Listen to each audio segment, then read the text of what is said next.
Welcome to the Loud Quiet. Ooh, empty nester. Okay. What does that mean? Yeah, I think that actually probably is the theme of the empty nest. What are we doing? Let's do this. Let's do this thing. I don't know if I'm recording. Yeah. Okay. Great. Sans children. Just us. We need a tissue box up here. Follow along on our journey and maybe, we can learn from others. Yeah. I don't have a clue how to be empty nester. This is the Loud Quiet, living the empty nest. Welcome back to another episode of The Loud Quiet. It is episode 34, recording on actually kind of a little taste of a cool but a nice Sunday morning, the day before the eclipse. Yeah, it's nice and sunny today. That's right. Tomorrow, not Sorry, so much. Everybody, myself included, that got excited about the eclipse, because this episode will come out after it. Mm-hmm. So we'll know whether we'll know whether the world ended, and we'll know whether people could actually see it or not. Yeah, I saw some sign that said, it's an eclipse, not the apocalypse. But similar endings. Who knows? Eclipse, apocalypse. Yeah. So we'll see. It may be a traffic apocalypse. That'll be kind of interesting to see what's going on there. Yeah, I am staying home. Yeah. You have to go in. Well, I'm going in, but I may leave before the chaos because where I work is a huge location for they're having an event. Yeah. And so I may try to hightail it out of there. Otherwise, I'm just afraid I'm going to be stuck. Yeah. That's what I don't want to happen, is that I get stuck. Plus, it's supposed to be raining and cloudy. We'll see how big of it's just going to get really dark. Well, okay, I'm excited about it. It's going to be cool, even if I can't see. I really think I may just go to the grocery store during that time because maybe no one will be there. Interesting. I can see it for the 2 minutes as I walk into the store. I don't know. That'll be an interesting approach. Okay, we'll see how this goes tomorrow. So but this episode is not about the eclipse, but I'm wondering though, how many times are we going to hear the Total Eclipse of the Heart every song? Time I sing it in my head. I've got a post queued up tomorrow for LinkedIn that is eclipse related, and I had to back away from doing Total Eclipse because I was like, all right, I got to do something different than that. Yeah. The temptation was great though. So as we did last week's episode, we were in Arizona for Easter, came home Monday, Tuesday, Wednesday, got up at the crack of dawn Thursday morning and flew back out to Arizona. It sounds so weird. Except it makes sense. I mean, instead it makes of staying sense to out us. I wanted to come back home because, one, I wanted to work, and two, we're going to be out there in the first week of May for 7 days. Yeah. So we already have our long trip planned. Yeah. So I wanted to come back home and regroup. And I mean, there were things that I needed to do that we will get into for this, this trip out there. And, the whole purpose of this trip was Teagan's birthday. That's right. Which is on Thursday, was Thursday. And, Tanner has a summer birthday, so it doesn't matter if he's in school or what. Yeah. We've always been together.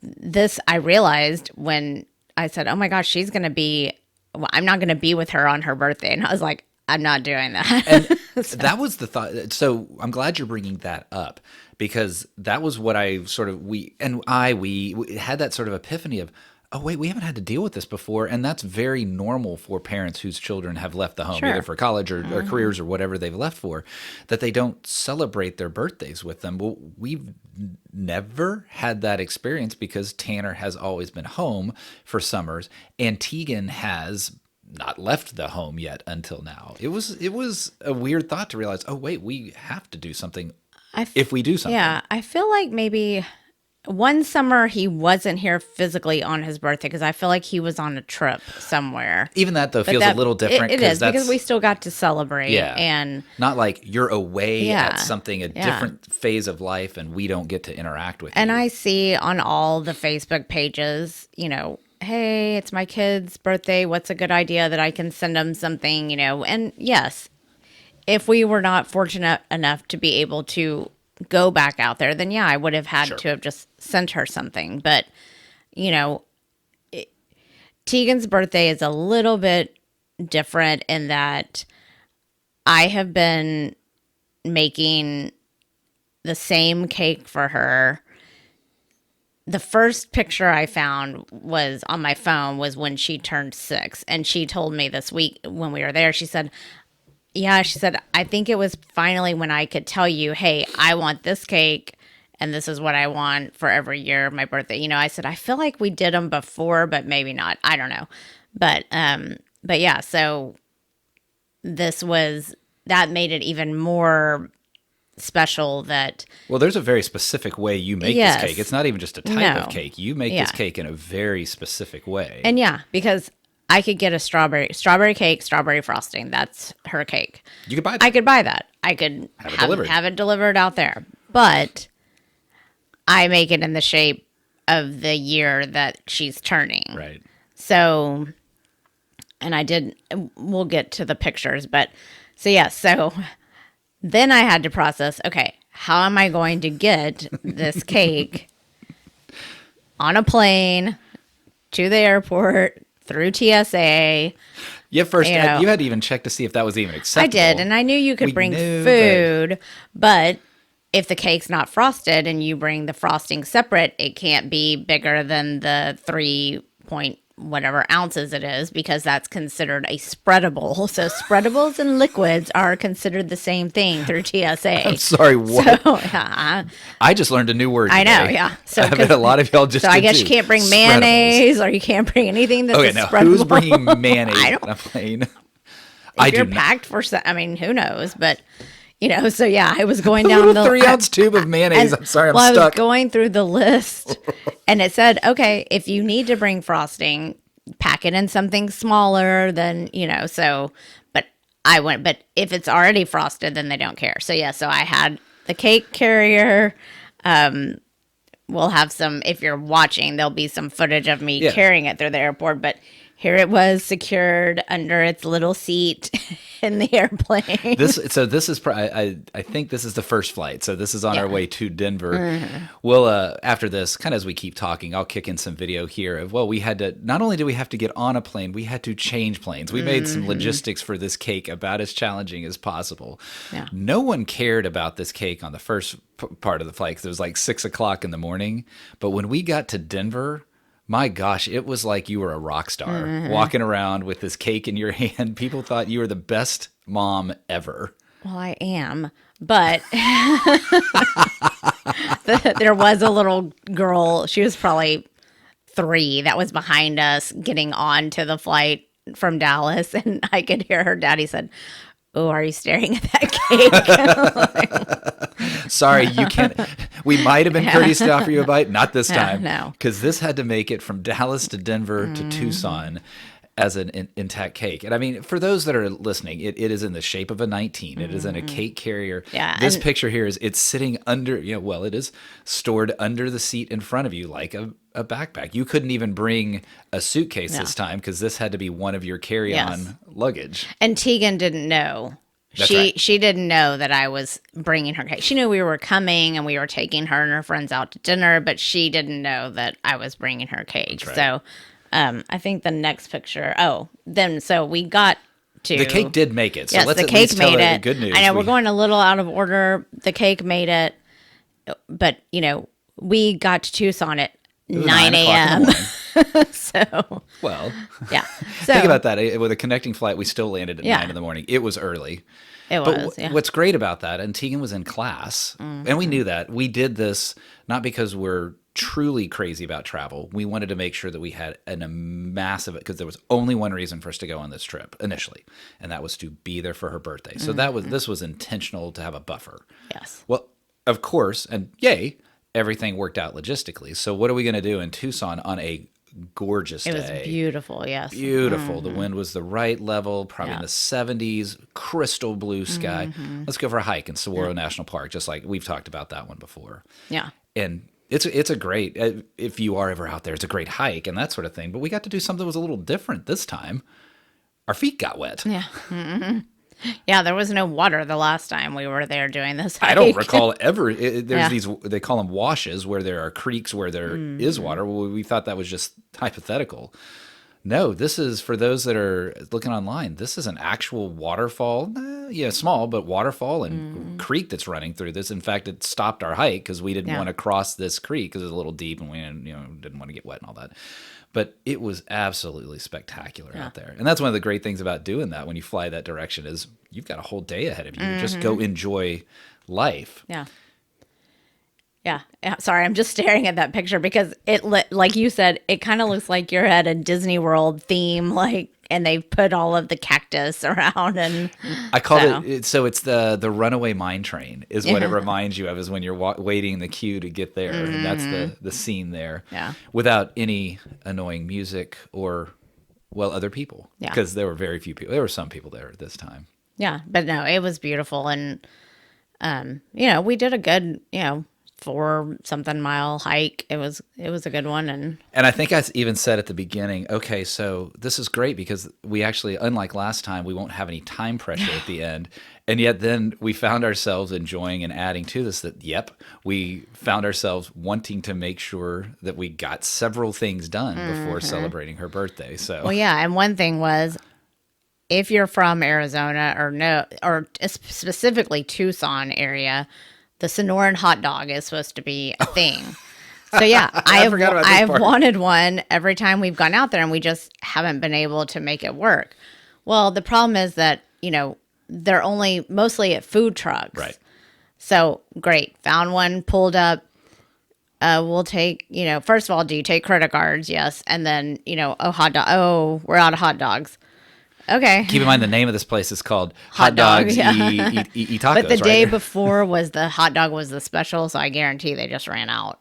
So then, moved on to the next one. Well, it wasn't even there. It wasn't open. It had already closed for the day. So yeah, so we did 3. There were 3 that so it's that kind of added some time. So I still haven't had my Sonoran hot dog. I will at some point in the next 3 years. We've got 3 Get years my to figure Sonoran out. hot dog. For those that are familiar with the McDonald's soft serve joke, that's exactly what this was like, is that going to each McDonald's and finding out that the soft serve machine was broken because you're in Sonora, you're in the epicenter of the Sonoran hot dog, and we're out. Or as Teagan has run into at 2 different places, she loves grilled cheese and ordering grilled cheese, and they're like, oh, we don't have our girdle's not working today. So yes, we were then under a time crunch because we were picking Teagan and one of her friends up to go to the mall for a little, we had taken her birthday gifts. Like my mom had gotten her some, and so we had packed the birthday gifts, but then I told her, I said, okay, well, let's just go shopping. If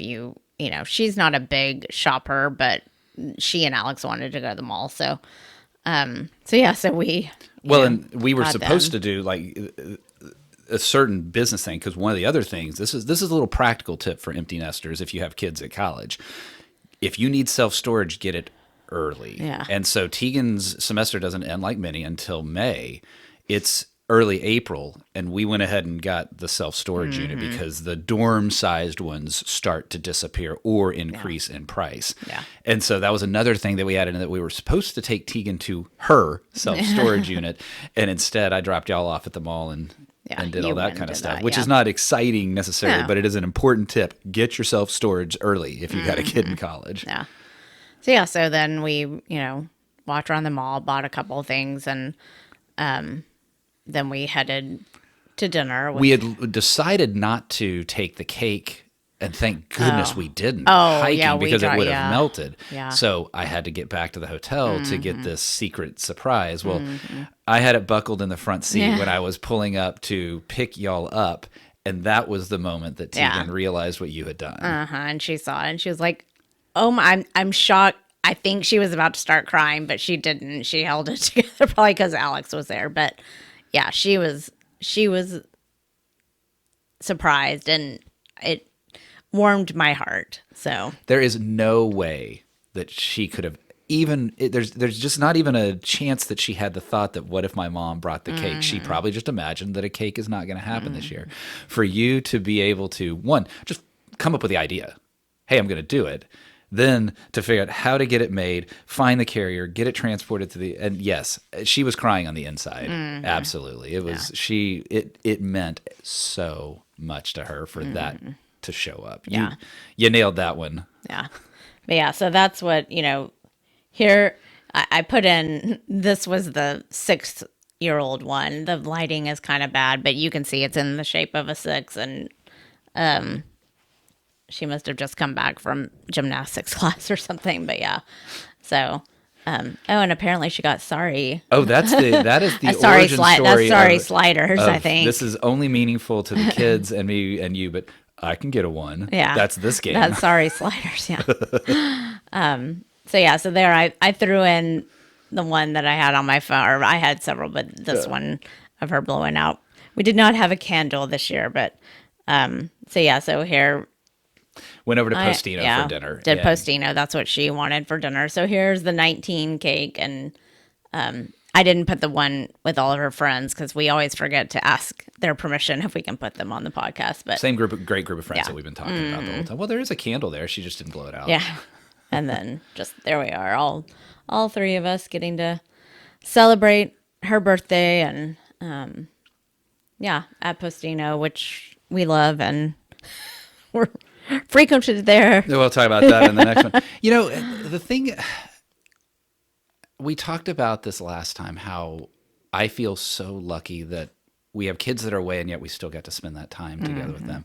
This one hits me in that same sort of way. And well, we'll talk about here in a bit, same kind of thing of, I'm glad that I'm married to someone who is willing to do this and chooses to. Those are the choices that we make with our resources, and that is to travel to experience these moments. And there are sacrifices that are made as a result of these choices, but this is what we get as the benefit of those sacrifices. Yeah, and it was fun. You know, it was fun. It was a fun night. We laughed a lot with her. Her friends are just all really funny, and it was funny when we were leaving, though, being like, "Oh my gosh, we may not see you guys again," because we'll be there to move her out. Yeah, her friends will be there to move her out, and one of them she's living with, and the other 3 they're all living in the same complex next year. They're all older, but but they're like, you know, I said, we're moving her out on the, you know, whatever date. And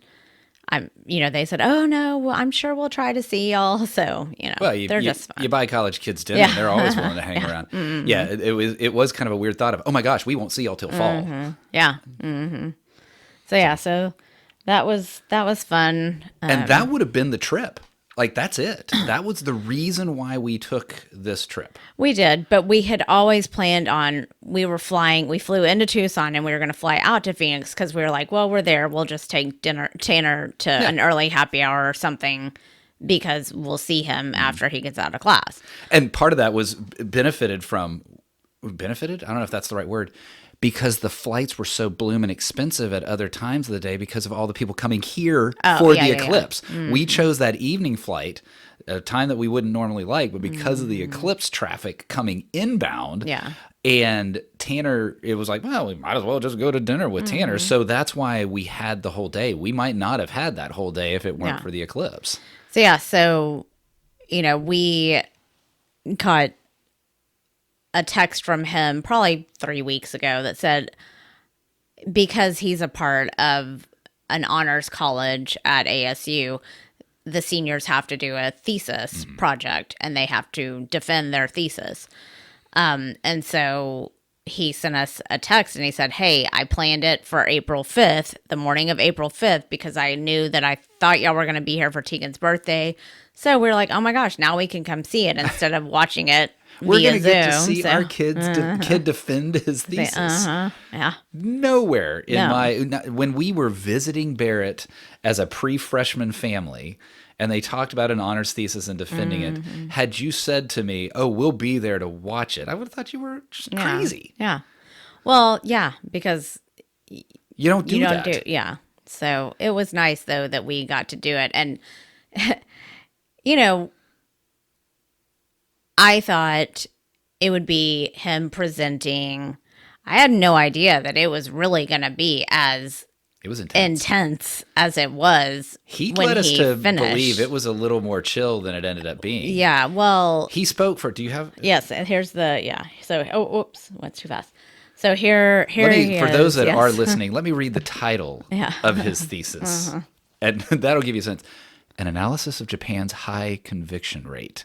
Yes. And the whole topic was about how culture and society and other elements that I'm not defending the thesis. A collectivism culture, which now I know what that is. And an inquisitory approach to trial as opposed to an adversarial one that we have in the U.S. I forget. Or competitive, either way.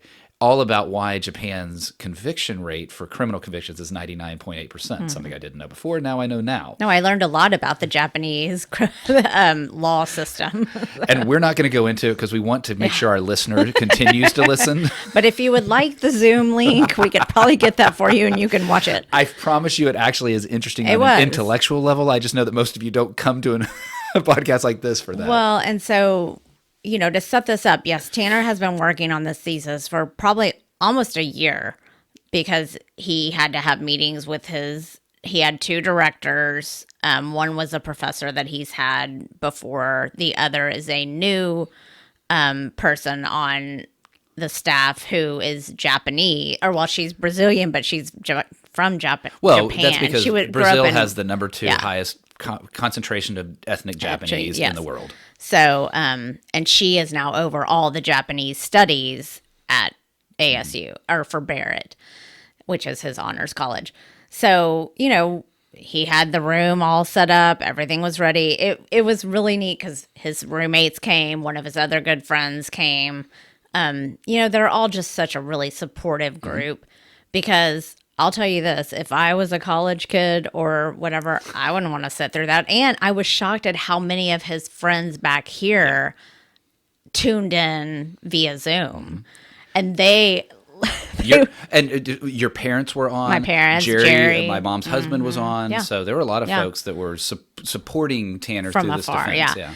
And Tanner was showing us afterwards the group chat of his group of friends that were all on, and they're like they kept, because they didn't know my parents and Jerry, and so they were like, are you Philip Esch? Who's Philip? Like they were trying to figure out who the other people were. Like they were trying to think that they had all put in different names or something as their Zoom people. So the boys were having a good time but that was really touching that they all, again, are supportive from afar. And these group of boys all have an intellectual side to them. So for some of them, they were like, that was really interesting, so. And I of course, this is not the same as watching something on Netflix, but I came away intrigued and interested after, he spoke for 50 minutes. Yeah. Mm-hmm. And you've got another picture, I think. There's another, yes. Yeah, so the history of criminal justice in Japan, right? So, folks, if you want to talk about the Edo period, we now know a little bit more about the Edo period and other elements there. But that was only round 1. That ended it, and we thought, okay, cool, that's it. It was 30 minutes easily, and I may be underestimating that, of questions, and then Tanner having to answer these unscripted, unplanned questions from the 2 professors that were in the room, requiring him to defend his thesis. And one was more challenging, like not a challenging question, but she was challenging his thesis. You think X. What about Y? Have you considered the ramifications of yada, yada, yada, yada? Yeah, it was, and I could hear the boys behind me because they haven't done theirs yet, and they're like, "Oh!" And so, and one of the comments was that she really appreciated that Tanner drew on his personal experience, and I could hear them behind me going, "Put that down, personal experience. We need personal experience." Because Tanner had lived a semester in Japan and was able to see and experience some of these elements. And he had also done an internship in the DA's office, so he brought that into it too. But at one point... I'm talking about personal experience. So there was a picture that Tanner put up of these Japanese police boxes, and they have police boxes all over. That his point was, it's not a police state, but it's it's a heavily policed state, right? And he said this sentence: "I have a lot of experience with those." Yeah. And Clayton and I look at each other like, "Wait, what kind of experience do you have?" I know there's things you haven't told us that have come out since. There's things that we've heard since. And his point was that he saw them, yet because we wanted to be responsible audience members, we didn't laugh. But both you and I kind of gave each other eyes like, You have to watch your facial expression. What experience do you Yeah, have because with the police? one of his professors was kind of turned and could see our faces. So I mean, the one got up and actually went to the whiteboard and started drawing stuff on the whiteboard to make her roundabout point. And Rick looked at me. He's like, do I get an hour credit for this? I deserve. I felt like I was in class. I will say that I've attended multiple universities, and now I will say that I've attended Barrett Honors. Her point was actually a good. I never thought of the difference between a guilt culture and a shame culture and what that means. And she two by two box, and it all made sense. It just was not what we were expecting, and so the intensity of this was and I think one thing we would have missed it had we been on Zoom. Oh, yeah, because he had turned that off, yeah. And so the idea of us being able to be there in person, even if he retold this story, those who are listening to this podcast still won't get the same feeling of sitting in that room, watching him be grilled. Yeah, I mean, they weren't antagonistic about it, but there was some challenge to it. And watching him go through it and the pride that you feel as a parent. I mean, kind of going back to the empty nest. Well, you pushed him out of the nest. Well, I think he's got it. Yeah. Well, and Tanner, for those of you who personally know Tanner, that child can be thrown up on any stage platform, even if he doesn't have anything prepared. And he's pretty good about, getting his points across. And, but yeah, I mean, it was, I thought after he was done, okay, great job. That was really good. And then, for them to, and then we all had to leave the room. While they formally decided whether he had. And so because Tanner came out, I was like, oh, you have to, he's like, yeah, they're discussing if I, defended my thesis to how they wanted me to defend it. So. And as you'd expect, because we're telling this story, folks, we came in and they said, well, we were happy to congratulate you for successfly defending it with some revisions. And that's a very normal thing is that. Tell. What cracked me up about that, because that's normal. Because there's an entire 30, 40 page something that he submits in addition to the presentation. And so they had some recommendations on revisions that he should make to support his argument. Well, that's very normal. That's okay. And you and I actually, in the moment, didn't even think anything of it. The professor turns to you and me and goes, now, I just want y'all to know that this is very normal and something that is to be expected. When he said, I've only seen one that hasn't had revisions, and it was personal poetry, so we couldn't really revise it. It didn't rhyme well. Yeah. And my thought we're sitting there going, okay. I'm not the one defending it. I think they're just so used to a helicopter parent, which, I don't know, some folks listening to this may think that, well, you were there, weren't you? I feel like supporting as an audience member is different. Yeah. I think he was just expecting, he may have expected us to go, what do you mean you're telling my wonderful, darling son? I could feel myself when the one professor was starting to say, and I was like, excuse me, my child did an excellent job. Just back it up. But she wasn't really. But it was. I would have loved to have seen you just stand up and flip that table and win. All I want to know is he graduating with his honors college? Yes. Thank you. Done. So. I don't care about the rest. Yeah. I mean, because these boys have been dreading that thesis for the entire. And a lot of people drop the honors college because of it, because it adds an extra element your senior year that a lot of people just don't want to do. And think about it. I don't know. Do you have a picture of what we did?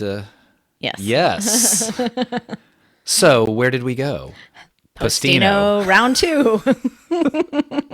And we will be there again for graduation. When the waitress came over and said, have y'all been to Postino before? Like, 24 hours ago.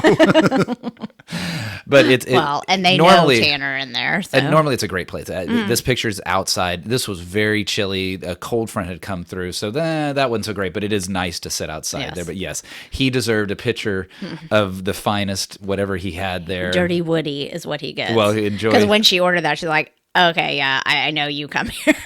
So, because it's an off the menu drink. So, But yeah, so no, we got Celebrated to there. celebrate him. That was, he was just so thrilled. Several of his friends are actually in town for the Final Four, so he was looking forward to going out with them. Now, he did schedule himself to ref Saturday morning, so he's like, I'm not going out tonight. And I was like, yeah, just go home and go to bed. I'm sure that's a mental drain. Oh, he's got to be. I talked about the adrenaline dump. Yeah. So it was great to see it. It was great to celebrate with him. And, it was also interesting to say, hey, we'll see you graduation week. Yeah, I know. Yeah, we'll see. Back. We will land 2 days before he starts his graduation scene. So it was fun. And we did make it back. It was interesting to see the people arriving for the Final Four, which I'd hoped to be attending. Unfortunately, my team did not make it. Yeah. But we were able to do that. And you joked about, well, I just want to know, is he graduating? Yeah. Well, two things come to mind there. One is we want him to graduate because of where he's going, and then you talk about put him on any stage. Exactly. Yeah. Part of these honor theses equipped him well for what his next stage will be. Yes. So some of y'all know, and we've mentioned it before, that Tanner has been applying to law schools, and he finally made his decision out of the choices that he had, and he will be going to, I don't love the Deadman School of Law at SMU. So I don't think I even knew that was the name until I'm looking at this picture right now. So he's going to SMU Law in my head. He is going to SMU Law. So he will be coming back to Dallas, and which we are excited about. And we were kind of talking a little bit about, what do you think that's going to look like? And, we were like, well, Tanner, you're not going to be living at home, so I don't know how much we'll see you. He said, well, can I come home for like dinners sometimes? I was like, well, yeah, I'll cook for you anytime you want. I want to explore that a little bit more, because it's going to be different. We haven't had this local-ish kid in the, we talk about the empty nest. And when we're with the kids, we're with them because it's an intense travel. Well, maybe we'll talk about it some more, but it's just going to be totally different. Mm-hmm. Yeah, it's going to be a new experience. It is. So we're happy for him to be in SMU.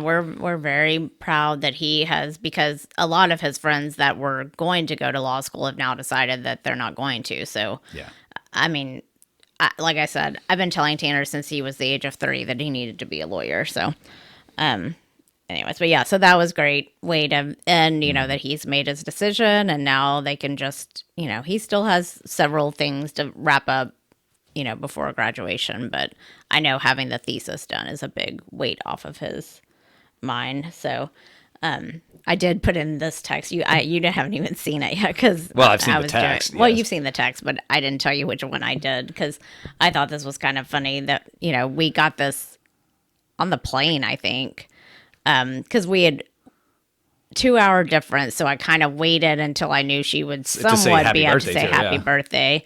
And so this is Teagan, and she said, yeah, happy birthday to me. I have to get a 0.1 on this quiz because I have a 9.9 out of 10 points in this one class. And so we both said similar things. I have faith in you. Good luck. I believe in you. And she said, I'm just going to draw a little picture out by most of the answers. So yeah. So again, and she did get her 0.1. Yes, make sure. But yeah, she got well above her 0.1. But I love that. I'm just going to draw them a nice little picture. And then further down, I put that. She said, "Well, this girl just did a presentation on a robot, so maybe I'll draw a robot." But no, again, defending theses but I will say this child has been knocking college out of the park this first year. I mean, what do you want when you send your kids out? She's just been very focused and having fun at the same time, and it's been great. Yeah. So, it's going to be interesting. So we've had this. We started this podcast because we didn't know how to live life as empty nesters, and this was selfishly kind of just for us. And if folks want to listen along, great, and we hopefully learn from folks as well. I was thinking this thought. Are we masking some of the emptiness by all the travel that we do to the kids and that sort of stuff? We are now going to enter at least a brief period, a month, not a ton, where we go back to being the pure play empty nesters. And I think it's going to be good. I'm looking forward to we've even talked about having empty weekends and that sort of stuff. And we don't have many, but yeah. So I know, I mean, because the things I was looking at our calendar, I said, okay, we have, one free weekend between now and when we go back out there, but no kids. Yeah. It'll be us again. I do you know, we are very blessed that we have a great relationship with our children. Some people do not. Right. So some people would Talked about not. that in church today. Some people would not be traveling to see their kids Right. as much as we do.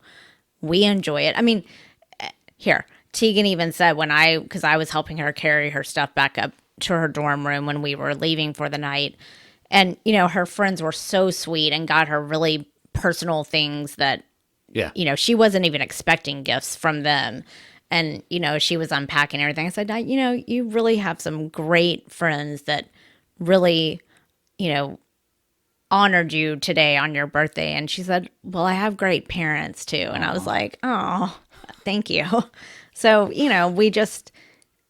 we love our kids. We have fun with them. Yeah. So we enjoy being with them. But yes, I am ready for us to be able to have our adult time, Yeah. just as empty nester couple again. Yeah. Because after graduation, they'll be both back here for, a few months, which we like too, but it is different. Oh, it's so different having them in the house. So, Yeah. and we were having and we still continue to have them, but we were very couple focused at the beginning. And It's just been a in busy this very season. recent past with spring break, with the 2 visits, and none of them. No way would I change any of it. No. It's just going to be interesting. I probably shouldn't have dropped this right at the end of the episode, but it'll be interesting to see getting us back to being the empty nesters that way. I mean, your kids are still We'll a part see of what we do next weekend. So, because may next sit weekend on will our be butts one and of do our nothing. No, we're supposed to do stuff with another couple. Oh, that's but right. We are going to do that. Yes. So yeah, but there you go. It's been fun. It was a fun trip. Glad to be back. Yes. Of course, every time I just wish I were, at the moment I get back, I wish I were back in Arizona. But yeah, we'll get back there. Yep. All right. Well, there you go. It's been another episode of The Loud Quiet, Living the Empty Nest.